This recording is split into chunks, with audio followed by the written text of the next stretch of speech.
Lahore medical কলেজের সঙ্গে ছাত্রদের হোস্টেলও রয়েছে। সেখানকার এক ছাত্র একবার আল্লাহর রাস্তায় 4 মাস সময় লাগালো।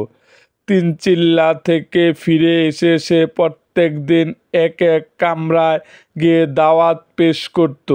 দাওয়াত দিতে দিতে একদা এক হিন্দু ছাত্রীর নম্বর এলো।